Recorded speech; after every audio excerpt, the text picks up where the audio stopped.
Bonjour, je me nomme Jérémy Charavet, ingénieur d'application chez National Instruments, et aujourd'hui je vais vous faire une petite démonstration pour vous parler des outils de mise au point et des fils brisés dans l'environnement LabVIEW.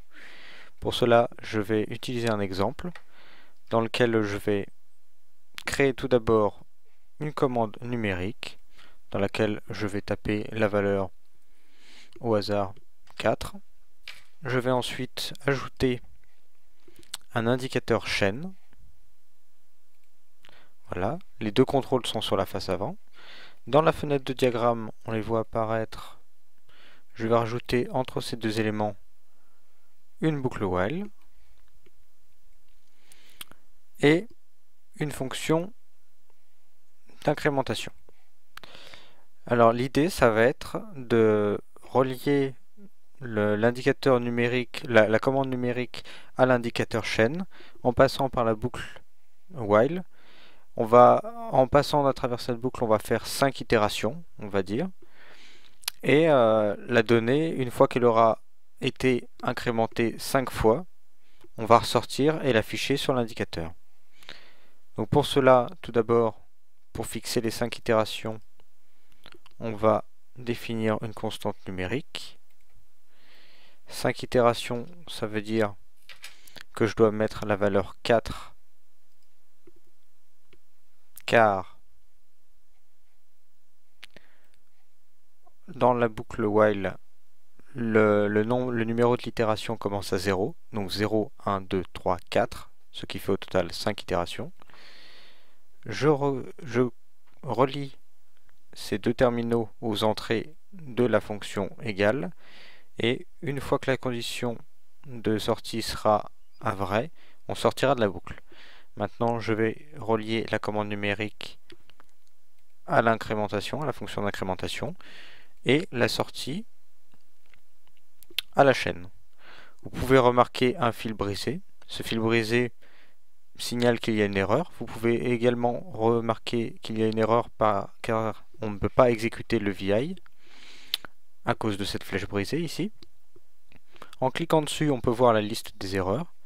Et en double-cliquant sur l'erreur en question, la fenêtre nous indique où est le problème. Donc ici, vous voyez qu'évidemment, j'ai connecté une valeur numérique à une chaîne, ce qui n'est pas compatible. Donc ce que je vais faire, c'est que je vais supprimer la chaîne et la remplacer par un indicateur numérique. Maintenant, je retourne à la fenêtre de diagramme, je place l'indicateur comme il faut, je le relie, et là on peut constater qu'il n'y a plus de flèche brisée et que la flèche est devenue blanche, ce qui signifie que le VI peut être exécuté. Maintenant, on serait tenté de penser que en ayant une valeur de 4 et en effectuant 5 itérations de plus 1 dans la boucle while, on va obtenir 5 et 4, donc la valeur 9. On exécute et on remarque qu'on obtient seulement la valeur 5. Pourquoi? On va le découvrir en utilisant le mode animation. C'est un outil de débugage.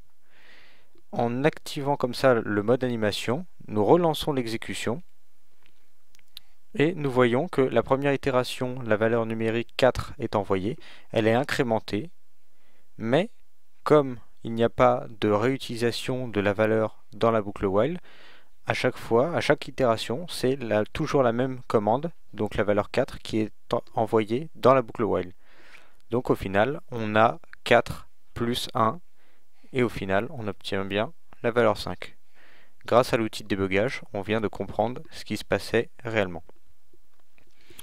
Voilà, nous avons fait une petite démonstration pour illustrer les concepts de débugage et de mise au point sous LabVIEW.